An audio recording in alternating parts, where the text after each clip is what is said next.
Bienvenue sur notre chaîne Mon Afrique. Aujourd'hui, nous partons à la découverte des joyaux architecturaux et historiques qui témoignent de la richesse culturelle de l'Afrique. Préparez-vous à un voyage fascinant à travers le continent, car nous allons explorer 5 monuments les plus emblématiques d'Afrique et leurs histoires. Chaque monument que nous allons explorer porte en lui une histoire unique, imprégnée de la grandeur et de la diversité de l'Afrique. Préparez-vous à être émerveillés, informés et inspirés. Avant de commencer, n'oubliez pas de vous abonner pour ne manquer aucune de nos futures découvertes et de laisser un pouce bleu si vous êtes prêt à vous immerger dans cette aventure inoubliable. Alors, sans plus tarder, partons ensemble à la découverte de 5 plus beaux monuments d'Afrique et leurs histoires. Prêt, c'est par ici.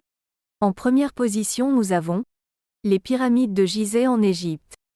Les pyramides de Gizeh en Égypte sont parmi les structures les plus emblématiques et mystérieuses du monde. Voici une brève histoire des pyramides de Gizeh. Les pyramides ont été construites comme tombes pour les pharaons, mais le processus exact de construction reste sujet à débat.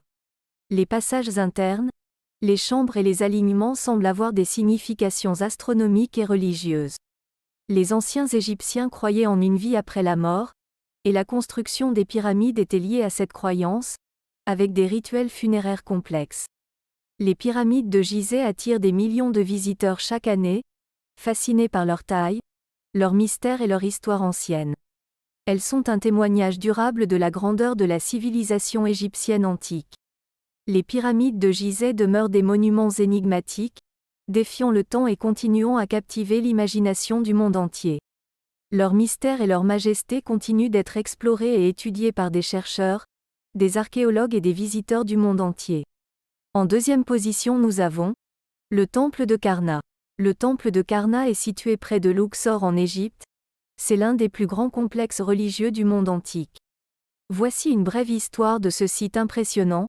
Les premières structures du temple de Karnak remontent à environ 2055 avant Jésus-Christ. Ce complexe monumental a été construit, agrandi et embelli par plusieurs pharaons successifs sur une période de plus de 1500 ans, principalement pendant le Nouvel Empire. L'entrée du temple est marquée par une allée de sphinx qui relie le temple de Karnak au temple de Luxor, un autre site impressionnant. L'une des caractéristiques les plus remarquables est la grande salle hypostyle, composée de 134 colonnes massives, certaines atteignant 24 mètres de haut. Le temple de Karnak fait partie du site du patrimoine mondial de l'UNESCO, reconnu pour son importance historique et culturelle exceptionnelle. Le temple de Karnak est un témoignage impressionnant de la grandeur de la civilisation égyptienne, illustrant l'ingéniosité architecturale, la complexité religieuse et le pouvoir politique de cette ancienne société. Son histoire fascinante continue d'attirer des visiteurs du monde entier qui souhaitent découvrir les mystères de l'Égypte antique. En troisième position nous avons les tombeaux royaux de Méroé. Les tombeaux royaux de Méroé situés au Soudan sont le site d'une ancienne nécropole qui témoigne de la grandeur de la civilisation méroïtique. Voici une brève histoire de ces tombeaux. Les tombeaux de Méroé datent de la période méroïtique, qui s'étend d'environ 300 avant Jésus-Christ à 350 après Jésus-Christ. La ville de Méroé était la capitale du royaume de Kouch, également connu sous le nom de royaume de Méroé. La civilisation méroïtique a été influencée par l'Égypte ancienne, mais elle a également développé sa propre identité culturelle distincte. Outre les tombes des rois, les tombes des reines méroïtiques sont également présentes dans la nécropole. Les tombes étaient souvent remplies de trésors, de bijoux, d'objets rituels et de statues représentant les défunts. En 2011, les nécropoles de Méroé ont été inscrites sur la liste du patrimoine mondial de l'UNESCO en reconnaissance de leur importance historique. Les tombeaux royaux de Méroé offrent un aperçu fascinant de l'histoire et de la culture de la civilisation méroïtique, contribuant à notre compréhension de cette période méconnue de l'histoire africaine. En quatrième position nous avons la cité historique de Djenné. La cité historique de Djenné est située dans la région de Mopti au Mali. Elle est renommée pour sa grande mosquée en banco, adobe, et son architecture traditionnelle en pisé.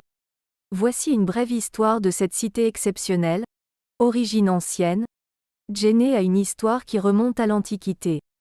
Les fouilles archéologiques ont révélé des traces d'occupation humaine dès le IIIe siècle avant Jésus-Christ. Fondation de la ville.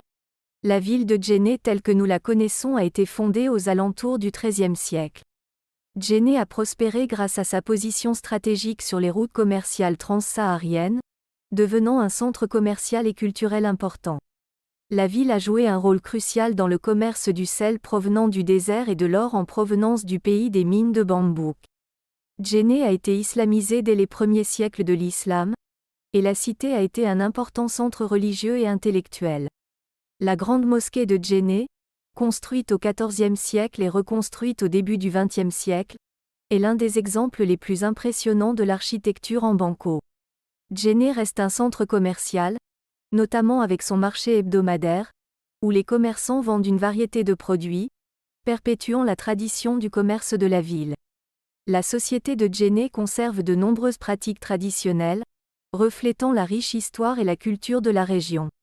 La cité historique de Djenné incarne une harmonie remarquable entre l'histoire, la culture, et l'architecture africaine traditionnelle. Son importance en tant que centre religieux et commercial transsaharien continue de se manifester dans son paysage culturel et social contemporain. En 5e position nous avons le monument de la Renaissance africaine à Dakar, au Sénégal. Le monument de la Renaissance africaine à Dakar, au Sénégal, est une imposante statue qui symbolise l'émergence de l'Afrique et la lutte contre l'oppression. Voici une brève histoire de ce monument emblématique. Le projet du monument de la Renaissance africaine a été initié par l'ancien président sénégalais Abdoulaye Wade. L'idée derrière le monument était de symboliser l'indépendance, le renouveau et l'unité du continent africain. La conception du monument a été confiée à l'entreprise sénégalaise Sencor, dirigée par l'architecte sénégalais Pierre Goudiaby Atepa. La construction du monument a été réalisée en collaboration avec la Corée du Nord. Le monument de la Renaissance africaine a été inauguré le 4 avril 2010, lors des célébrations du 50e anniversaire de l'indépendance du Sénégal. La statue mesure 49 mètres de haut, posée sur un socle de 6 mètres, ce qui la rend plus haute que la Statue de la Liberté à New York. La statue représente un homme, une femme et un enfant, levant la main vers le ciel, symbolisant l'émergence, la dignité et l'espoir de l'Afrique. Le monument est conçu pour exprimer le désir d'unité et d'indépendance de l'Afrique en se libérant des chaînes du passé colonial. Les sculptures et les bas-reliefs représentent des moments clés de l'histoire africaine, mettant en avant des leaders et des héros du continent.